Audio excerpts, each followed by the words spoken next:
Bonjour, aujourd'hui nous allons parler de la transmission du savoir. Il y a souvent beaucoup de malentendus. Les jeunes de la nouvelle génération ont du mal à comprendre certaines choses des cultures des parents. Je voudrais ici parler effectivement de la parenté à plaisanterie ou du cousinage à plaisanterie qui est développé en Afrique de l'Ouest, au Niger, au Sénégal, au Mali, etc. etc. Mais ce qu'il faut comprendre dans la parenté à plaisanterie, c'est tout simplement un mode de communication, de fonctionnement pour régler les conflits ou éviter les conflits. Je vous disais tantôt qu'il y a ce qu'on appelle la charte du Mali de 1222, qui était la première déclaration des droits de l'homme que les Africains avaient créée avant une autre charte en Angleterre et avant la charte des droits de l'homme de la France. Et ce qu'il faut savoir, c'est qu'il y a beaucoup d'ethnies, beaucoup de clans, beaucoup de groupes en Afrique. Et donc, pour éviter de créer des histoires, etc., il signe un pacte de non-agression. Et par exemple, un Ndiaye peut, par exemple, être le cal d'un Diop, etc. Voilà, hein, il y a des ethnies, des noms de famille, des patronymes qui peuvent se taquiner, blaguer, se moquer, raconter n'importe quoi, etc. Je vous donnerai des exemples bien précis. Donc tout ça, c'est tout simplement pour gérer la paix sociale, le vivre ensemble, et c'est très important. Et bien souvent, il y a des conflits de génération, des malentendus entre la nouvelle génération et les anciens. Par exemple, si un ancien dit à un jeune homme, tu es mon esclave, l'enfant ne va pas comprendre, il va dire, mais il se moque de moi ou quoi? Pourquoi il me dit son esclave? Moi, je ne suis pas son esclave, je suis un être libre, etc. Donc, il y a un décalage culturel qu'il faut compenser par l'explication et c'est pourquoi j'accuse souvent les parents de ne pas transmettre. Il faut transmettre aux enfants nos valeurs culturelles. Un autre savant disait, un intellectuel africain disait que la parenté à plaisanterie ne règle pas tout. Je suis d'accord que quelquefois il y a des tensions en Afrique, etc. etc. C'est vrai. Mais l'idée fondamentale, c'est tout simplement comment gérer la paix en Afrique, comment éviter les conflits, comment faire en sorte que des peuples différents, des peuples s'acceptent, discutent pour tout simplement trouver la paix. S'il n'y a pas la paix, il ne peut pas avoir de développement et d'harmonie. L'idée, c'est ça. Et donc, ils disent, moi, avec telle autre communauté, on va signer ce pacte-là. C'est ce qu'on appelle la gestion traditionnelle des conflits. Il y a des méthodes de gérer les conflits traditionnels en Afrique et la parenté à plaisanterie, le cousinage à plaisanterie, où on s'insulte pour rire, où on se moque pour rire, ainsi de suite. C'est vraiment une joute oratoire. C'est celui qui parle le mieux qui risque de gagner. Je vous donne un exemple. Il y a ce bouquin qui est extrêmement intéressant, Au secours des alliances interethniques. Qu'est-ce qui se passe? Il y a une jeune fille qui est révoltée parce que elle va dans une ambassade et la personne lui dit, tu es mon esclave. Et la jeune fille qui est française, franco-africaine, ben, s'énerve.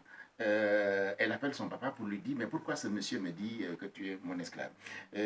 Son papa lui dit, mais sans doute que c'est un baoulé. Il lui dit, et alors? Il lui dit, oui, parce qu'il y a une relation, un pacte entre les baoulés et notre ethnie, notre culture. Il lui dit, oui, mais moi je ne suis pas son esclave. Il lui dit, non, tu n'es pas son esclave. C'est une façon tout simplement de dire, il t'agresse pour que tu sortes de tes gonds. Mais moi, s'il me le dit, je vais en rigoler, je vais lui dire, toi, tu es, etc. Voilà. Il dit, la jeune fille voulait porter plainte. Il lui dit, ne porte pas plainte, ça ne sert à rien. C'est tout simplement que je ne t'ai pas expliqué cette part de notre culture. Dans une autre histoire encore, c'est une dame qui vient à la banque et qui trouve la queue. Il voit que le banquier, par exemple, c'était son cousin à plaisanterie. Qu'est-ce qu'elle fait? Elle dépasse tout le monde. Elle va vers le banquier pour lui dire, imbécile, tu me laisses derrière là? Qu'est-ce que c'est que ça? Alors, toute la foule qui avait une culture traditionnelle comprend qu'il y a une scène de parenté à plaisanterie. Voilà. Et puis, celui qui est le guichetier lui dit, mais tu vas faire comme tout le monde aujourd'hui. Hein. Tu vas faire comme tout le monde aujourd'hui, tu vas faire la queue.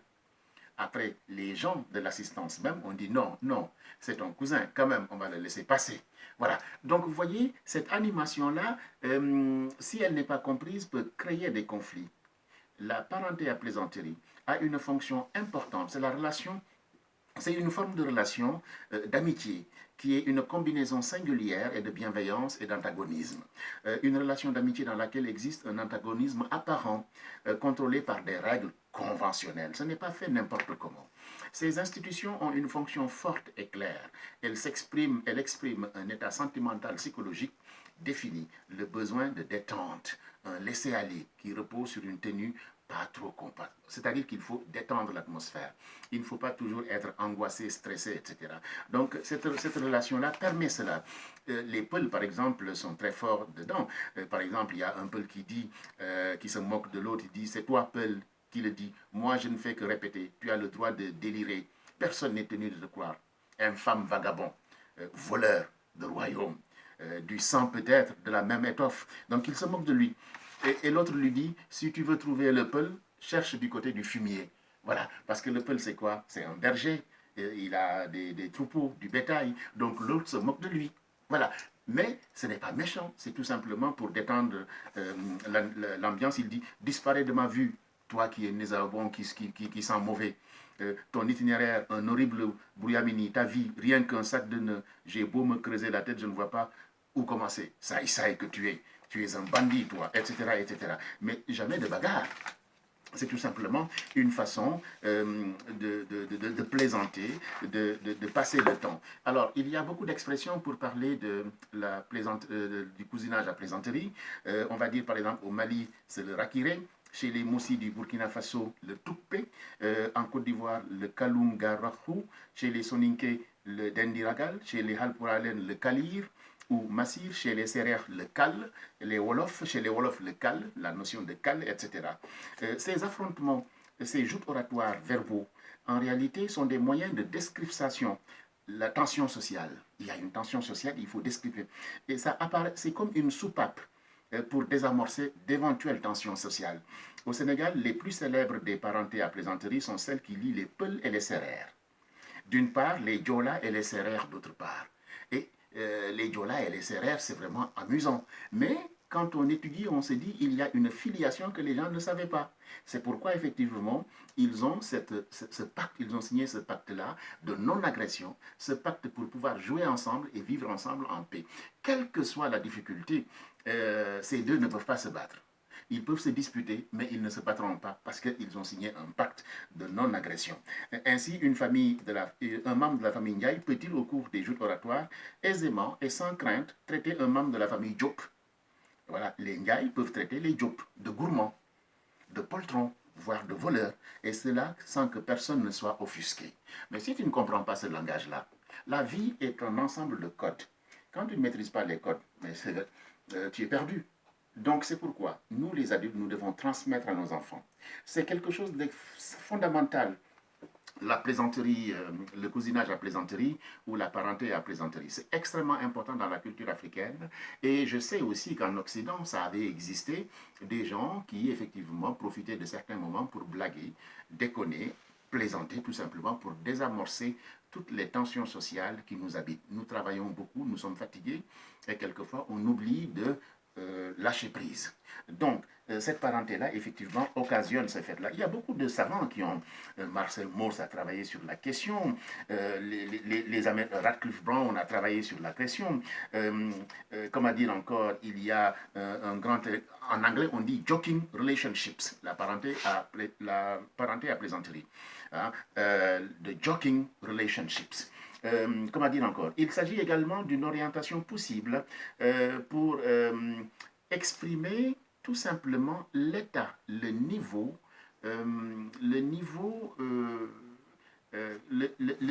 qu'a atteint un peuple sur la gestion de la paix.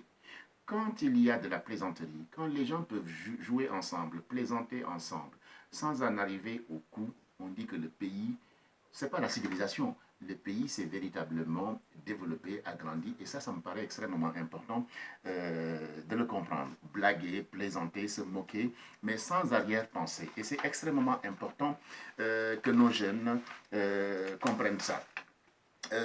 Voilà ce que je voulais dire sur la relation à plaisanterie, qui est une relation entre deux personnes dans laquelle l'une est autorisée par la coutume et dans certains cas obligée de taquiner l'autre ou de s'en moquer. L'autre de son côté ne doit pas prendre ça comme une outrance, comme, comment dire encore, une agression. Voilà, il y a un pacte de non-agression, la parenté, le cousinage à plaisanterie, c'est un ciment de l'unité nationale, c'est véritablement quelque chose qui favorise le vivre ensemble, qui permet effectivement aux uns et aux autres de se moquer, de plaisanter, de rigoler. Ici, c'est à l'occasion du carnaval que les gens font ça. Voilà. Mais en Afrique, effectivement, c'est véritablement une institution et il est bon de le savoir pour mieux tout simplement vivre ensemble et c'est ça qu'il faut développer. Et je me dis que si les nations actuelles pouvaient travailler sur ces questions de gestion traditionnelle des conflits, peut-être qu'on n'en arriverait pas à ces guerres multiples qu'il y a en Afrique. On pourrait effectivement nous asseoir autour d'une table et trouver une solution. Vraiment, il faut qu'on aille chercher dans nos traditions, dans nos cultures, quels sont les modèles de gestion de conflits, comment on peut éviter les conflits pour qu'aujourd'hui, vraiment, on vive en paix. La guerre n'a jamais été une source de bonheur ou de bien. On souffre toujours. Et ce sont les plus pauvres qui souffrent, les plus faibles qui souffrent, les enfants, les papas, les papis, etc. Donc, le cousinage à plaisanterie euh, ou la parenté, comment dire encore, à plaisanterie, est un concept extrêmement important de la culture négro-africaine qu'il faut comprendre pour mieux l'intégrer et éviter les conflits et vivre ensemble.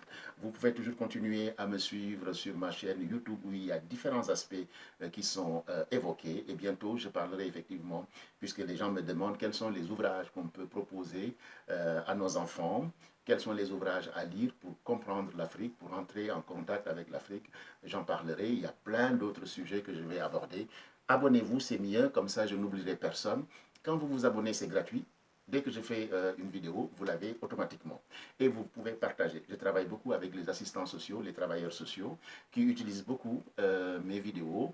J'ai maintenant d'ailleurs, et je suis très content, des familles qui s'assoient et qui discutent de mes vidéos. Voilà, ça permet à la famille de s'asseoir et d'échanger. Je voudrais encore une fois remercier ma technicienne, mademoiselle Rousselet, et son amie qui m'aident chaque fois à améliorer mes vidéos. Voilà, hein, on n'est pas des professionnels, on fait ce qu'on peut. Merci beaucoup, abonnez-vous, partagez. Merci, à très bientôt.